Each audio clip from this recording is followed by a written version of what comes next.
Halo, jumpa lagi bersama saya Amanda dalam seri pembelajaran bahasa pemrograman Python untuk pemula. Setelah pada sesi sebelumnya kita sudah selesai membahas tentang string, pada kesempatan kali ini kita akan mulai pembahasan tentang tipe data yang lain, yaitu number atau bilangan dan operasi matematika yang menyertai bilangan-bilangan itu. Nah, seperti yang sudah kalian ketahui, di tipe data ada yang paling umum digunakan itu jenis bilangan integer dan float ya. Kalau pada Python kita akan melihat satu persatu. Untuk integer, kalian sudah tahu kalau mau mengetahui tipe bilangan, kalian cukup menggunakan fungsi type, terus tuliskan bilangannya dan kita run, maka akan muncul type-nya di sini int, artinya integral.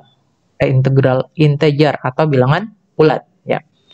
Selanjutnya, kalian juga sudah punya kemarin fungsi untuk mengubah string menjadi bilangan bulat, yaitu menggunakan fungsi int, dan kita masukkan string yang mau kita rubah, lalu kita run.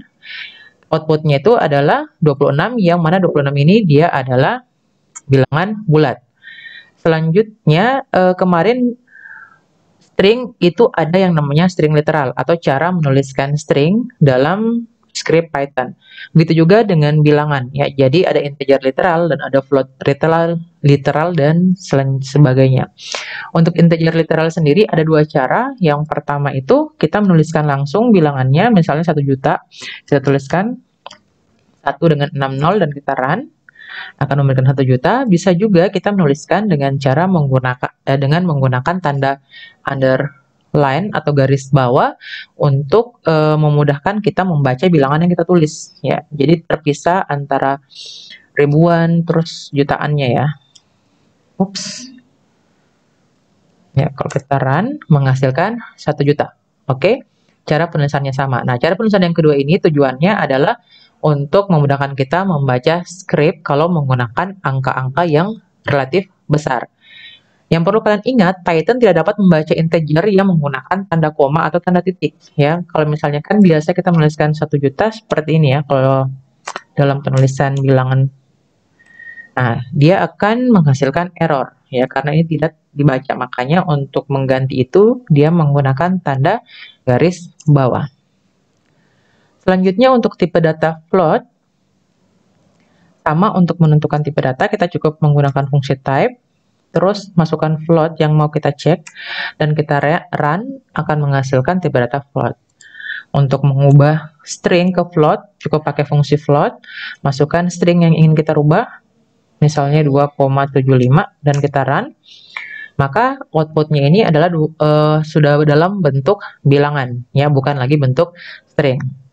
Nah, untuk float literal sendiri, dia itu cara pertama dan keduanya sama seperti integer tadi, tapi perbedaannya dia menggunakan tanda koma ya. Tanda koma di float ini artinya untuk yang sebelah kiri tanda koma adalah bagian bulatnya dan sebelah kanan tanda koma adalah bagian pecahannya. Jadi wajib punya tanda koma kalau float. Makanya kalau kita menuliskan 1 juta seperti tadi, harus ada koma 0 di belakangnya. Ya, kalau kita run seperti ini. Kita juga bisa menggunakan underline untuk memperjelas penulisan 1 juta ini. Dan sekali lagi menggunakan koma 0. Dan ada cara yang ketiga yaitu dengan menggunakan ya, atau eksponen ya. Jadi tanda ini sudah sering juga kalian lihat kalau menggunakan kalkulator yang ketika kita menginputkan bilangan yang sangat besar atau yang sangat kecil. Ya, jadi misalnya untuk penulisan 1 juta tadi kita bisa tuliskan 1E6 ya. Ini maksudnya artinya adalah 1 dikali 10 pangkat 6 ya. Kalau kita run, lihat akan menghasilkan bilangan yang sama. Nah, sementara eksponen ini bisa juga kita gunakan untuk pangkat negatif ya. Misalnya kita melihat 3E minus 2 dan kita run, akan menghasilkan 0,03. Ini artinya 3 dikali 10 pangkat minus 2. Nah, jadi tidak semua bilangan bisa kita masukkan sebagai pangkat kalau menggunakan eksponen ini ya. Ada batasan bilangan terbesar. Nah, untuk Python sendiri dia batasannya itu adalah pangkat 400 ya. Jadi kalau mau kelihatan itu pangkatnya harus kurang dari 400. Nah, apa yang terjadi kalau kita menggunakan 3E 400 atau 3 dikali 10 pangkat 400? Kalau kita run di sini X-nya, dia akan memberikan output INF atau infinite. Ini artinya tak hingga ya. Nah, kalau kita cek tipe dari X, dia tetap merupakan float. Nah, selain itu kalau misalnya bilangannya negatif seperti ini dan kita run, dia akan memberikan output negatif INF atau negatif tak hingga. Oke, nah setelah memahami tadi integer dan float literal, kita masuk ke operasi aritmatika yang melibatkan kedua jenis data tadi. Ya, pertama kita mulai dengan operasi penjumlahan. Operasi penjumlahan sama seperti biasanya, kalau kita run 3 tambah 4, penulisannya itu sama persis dengan penulisan matematika biasanya ya. 3 tambah 4 itu menghasilkan 7. Nah, bagaimana kalau salah satu datanya itu float? Itu kan dua-duanya tadi integer ya. Kalau salah satunya float, misalnya ini jadi 3,0, terus tambah 4, kita run, lihat hasilnya 7,0. Ya, begitu juga kalau sebaliknya. Kalau kita misalnya punya 3 tambah 4,0, kita run, hasilnya juga 7,0. Untuk operasi pengurangan, sama 5 kurang 2, kita run. Nah, kalau salah satunya float, lihat hasilnya adalah float. Selanjutnya untuk operasi perkalian ya. Misalnya 4, ini dia untuk operasi perkalian dia menggunakan tanda bintang ya untuk menunjukkan kali. Ini dia sama kalau kalian terbiasa menggunakan Excel, penulisannya itu sama ya. 4 kali 5 itu menggunakan tanda bintang. Terus kita run menghasilkan 20. Kalau salah satunya dia float, misalnya 4,0 X kali 5 dan kita run menghasilkan outputnya itu bentuk float juga. Selanjutnya operasi pembagian ya. Kita punya misalnya 15 bagi 3, kita run 5,0. Bagaimana kalau salah satunya float? Hasilnya juga 5,0. Nah, di sini kalian bisa melihat perbedaan. Tadi untuk operasi penjumlahan, pengurangan, dan perkalian, ketika dua-duanya integer, maka menghasilkan output integer. Ya, tadi ini 7, terus 3 sama 20, dia bentuknya integer. Berbeda dengan pembagian. Ya, pembagian ketika dua-duanya integer, hasilnya ternyata dia float juga. Ya, float hasilnya bukan integer, tapi float. Itu kenapa? Karena dalam Python, operasi pembagian itu selalu menghasilkan float. Ya, jadi tidak ada operasi pembagian itu dia tidak menghasilkan integer.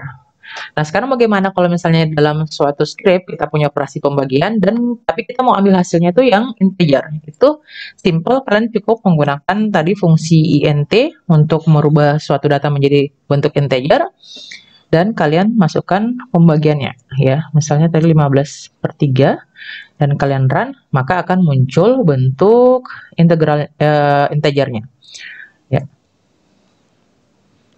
Begitu juga kalau misalnya dia dalam bentuk variabel, misalnya X sama dengan 0/3, terus yang kalian mau adalah bentuk integer dari X. Dan kalian run, hasilnya juga itu adalah 5 yang merupakan 5 berbentuk integer, ya bukan berbentuk float.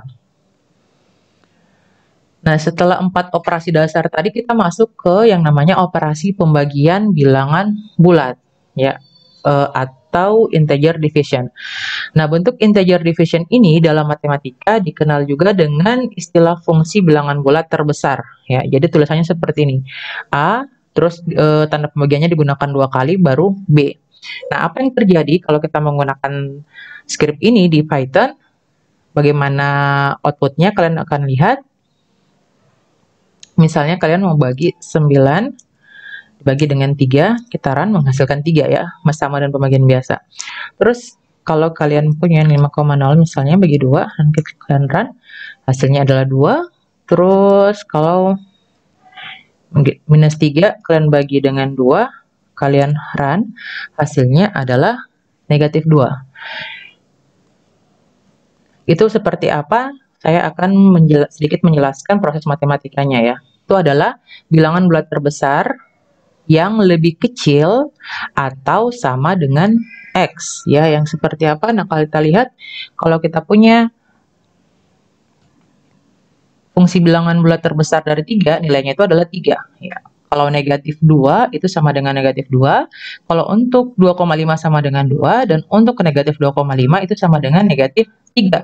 Kenapa seperti itu? Yang masing-masing kita lihat ya. Untuk yang 3 ini, nah kan di sini dikatakan bilangan bulat terbesar yang lebih kecil atau sama dengan X. Di sini X-nya 3 ya. Bilangan bulat yang sama dengan X sudah jelas dia 3. Ya. Begitu juga dengan negatif 2. Hasilnya juga negatif 2. Jadi ini tidak bermasalah untuk bilangan bulat. Karena kalau bilangan bulat, adalah bilangan bulat, maka hasilnya adalah bilangan bulat itu sendiri.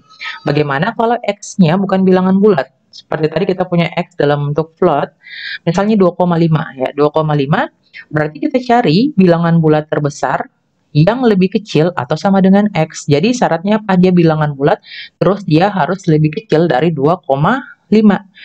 Nah, kalau 2,5 kita buat 2,5, dia itu ada di antara bilangan bulat 2 dan bilangan bulat 3 ya. Kita ambil yang lebih kecil dan merupakan yang terbesar. Kenapa dikatakan terbesar? Karena kita punya juga kalau 1 itu dia kurang dari 2,5 ya, dan 1 juga bilangan bulat. 0 juga kurang dari 2,5, negatif 1 juga kurang dari 2,5, begitu seterusnya. Tapi yang kita ambil adalah yang paling besar, atau yang dengan kata lain yang paling dekat. Tapi dia harus lebih kecil. Makanya dia di sini jawabannya adalah 2. Nah, bagaimana untuk yang negatif 2,5? Ya, negatif 2,5. Ingat, negatif 2,5 dia itu ada di antara bilangan bulat apa?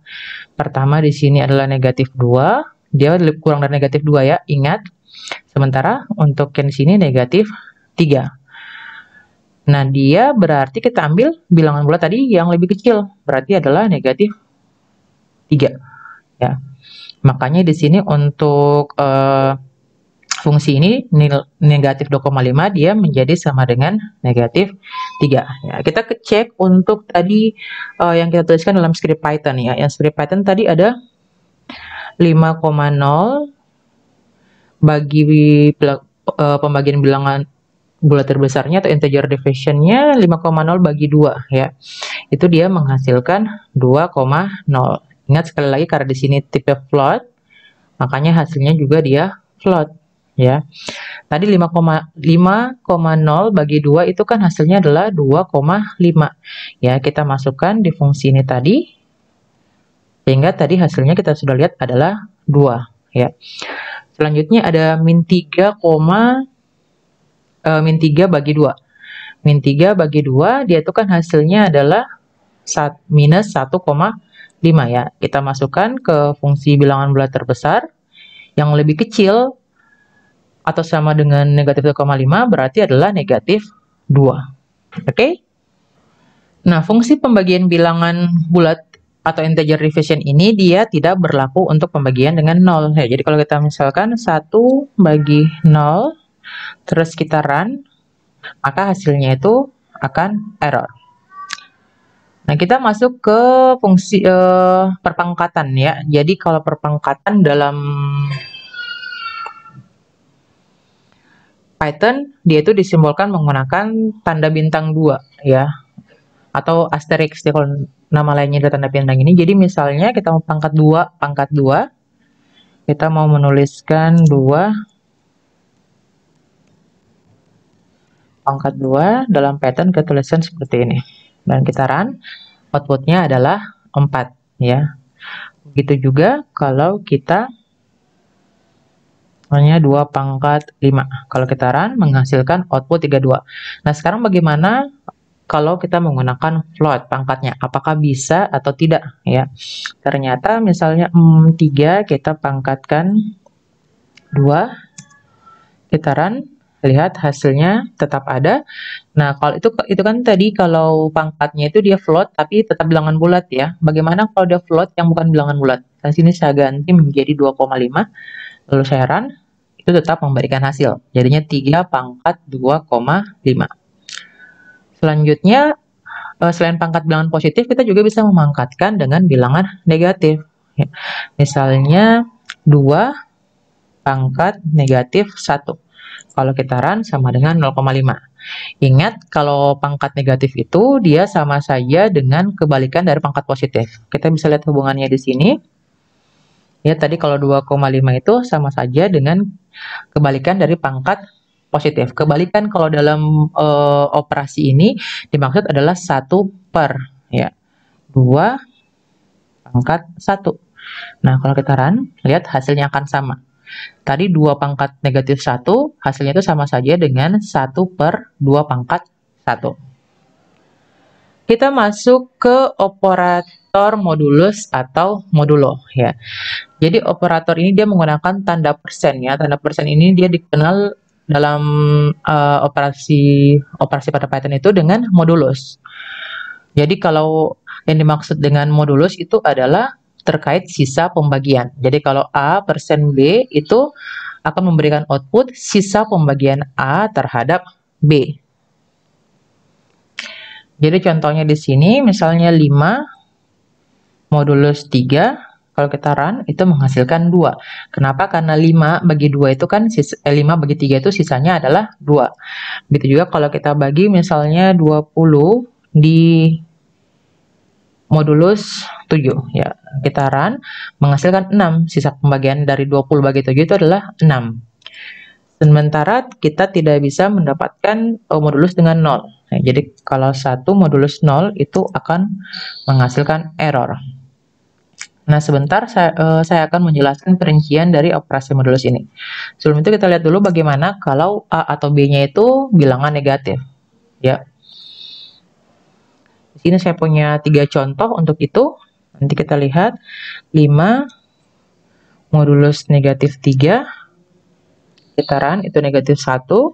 Terus negatif 5 modulus 3 salah satunya. Hasilnya 1 dan negatif 5 modulus negatif 3. Kalau kita run hasilnya negatif 2. Nah, dari 3 model ini memberikan 3 hasil yang cukup berbeda, ya. Berbedanya signifikan sekali. Nah, bagaimana memahami ini lebih jauh? Saya akan memberikan penjelasan singkatnya, ya. Nah, jadi yang dimaksud dengan modulus atau sisa pembagian itu seperti ini, ya. Tadi kalian lihat kalau untuk 20 modulus 7 itu akan memberikan output 6. Ya, dari mana itu 6? Nah, kalian bisa melakukan pembagian biasa, ya. 20 dibagi 7 itu berarti apa? 7 kali 2, ya, yang hasilnya 14. 14 kalau kita kurang 20 kurang 14 hasilnya itu 6. Nah, 6 yang ini dia yang menjadi output dari 20 modulus 7. Ya, sisa pembagian dari 20 terhadap 7. Nah, bagaimana untuk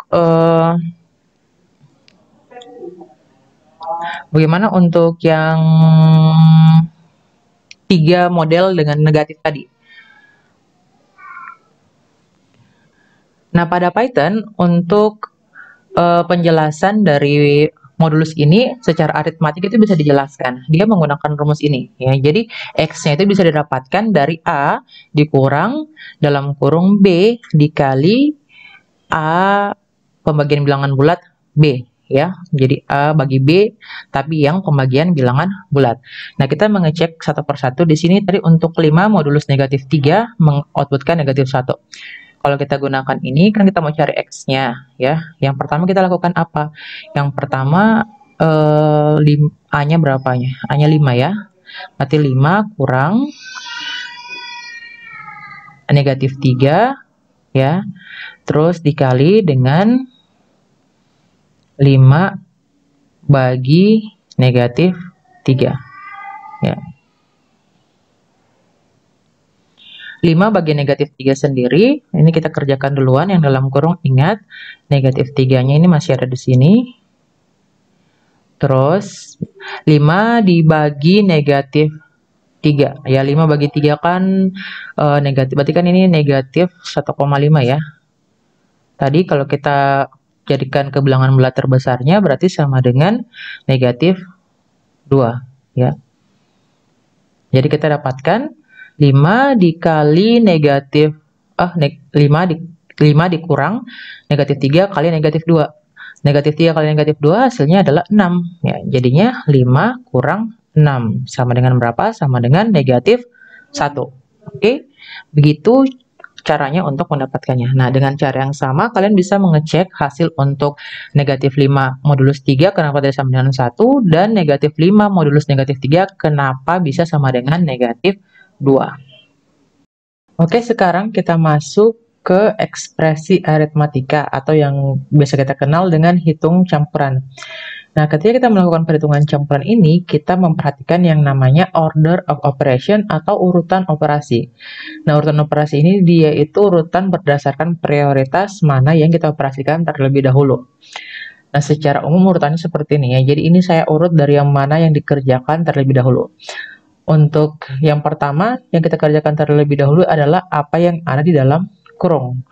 Yang kedua yang dikerjakan terlebih dahulu itu adalah yang berbentuk pangkat. Setelah itu baru perkalian, pembagian bilangan bulat, dan modulus. Jadi ini yang untuk perkalian, pembagian bilangan bulat, dan modulus dia setara ya, setara dalam hal urutannya. Dan yang terakhir adalah penjumlahan dan pengurangan. Nah, kalau misalnya operasi yang ada pada prioritas yang sama, misalnya di nomor 3 ini tadi, kalau dia muncul secara bersamaan, mana yang kita kerjakan terlebih dahulu, itu adalah yang muncul paling awal atau yang paling kiri. Begitu juga kalau kita temukan secara bersamaan penjumlahan dan pengurangan. Yang kita kerjakan yang duluan muncul. Nah, di sini kita akan mengevaluasi beberapa perhitungan campuran. Di sini ada 4 kali 3 kurang 1 tanpa menggunakan tanda dalam kurung ya. Kalau kita run, kita lihat hasilnya adalah 11. Artinya kita kali dulu 4 kali 3, 12, terus kita kurang 1, hasilnya 11. Ya. Selanjutnya ada 6 per 2 tambah 3 pangkat 2. Tadi kita lihat urutannya, pangkat itu dia ada paling atas, bagian atas, sehingga dia akan kita kerjakan terlebih dahulu. Terus pembagian itu ada di atas penjumlahan, berarti yang berikutnya kita kerjakan adalah pembagian, yang terakhir baru kita jumlahkan. Nah, di sini kita bisa evaluasi kira-kira hasilnya berapa ya. 3 pangkat 2 itu kan hasilnya adalah 9 ya. Terus 6 bagi 2 itu hasilnya adalah 3. Setelah dapat hasilnya 3 ditambah 9 itu hasilnya adalah 12. Kalau kita run, lihat hasilnya adalah 12. Nah, kenapa ini bentuk datanya float sementara di operasi campurannya tadi itu semua berbentuk integer? Karena kalian lihat di sini ada operasi pembagian. Sudah kita bahas kalau operasi pembagian itu dia selalu memberikan output jenis data float. Nah, untuk contoh yang berikutnya di sini kita menggunakan tanda kurung ya. Jadi walaupun ada operasi pengurangan bersama dengan perkalian dan pembagian, sementara tadi di sini kita lihat kan operasi pengurangan itu dia prioritasnya itu paling akhir ya, sama dengan penjumlahan. Ketika dia muncul bersamaan dengan perkalian dan pembagian yang ada di urutan ketiga ini, dia seharusnya dikerjakan terakhir. Tapi karena kita menggunakan tanda kurung, dan tanda kurung merupakan prioritas utama, dia harus didahulukan, berarti ini kita kerjakannya duluan yang di dalam kurung. Ya. Setelah duluan di dalam kurung, kita lihat muncul juga perkalian dan pembagian. Karena prioritasnya sama, berarti kita nanti akan kerjakan yang muncul duluan, yaitu perkalian, baru kita bagi. Nah, ini min 3 dikurang 2 itu hasilnya minus 5. Terus min 1 dikali minus 5 hasilnya 5. 5 bagi 4 itu adalah 1,5. Kalau kita run, maaf 1,25 ya. 5 bagi 4 itu hasilnya 1,25. Oke. Nah, contoh yang terakhir, di sini ada 4 modulus 3 kali 5 bagi 2. Kita sudah lihat tadi modulus perkalian dan pembagian itu dia berada pada prioritas yang sama ya, sehingga mana yang kita kerjakan terlebih dahulu, yang dikerjakan dahulu adalah yang muncul paling awal. Jadi pertama kita modulus dulu, 4 modulus 3 itu adalah 1, terus 1 kali 5 adalah 5, 5 bagi 2 itu hasilnya 2,5. Nah, sekarang hasilnya adalah 2,5.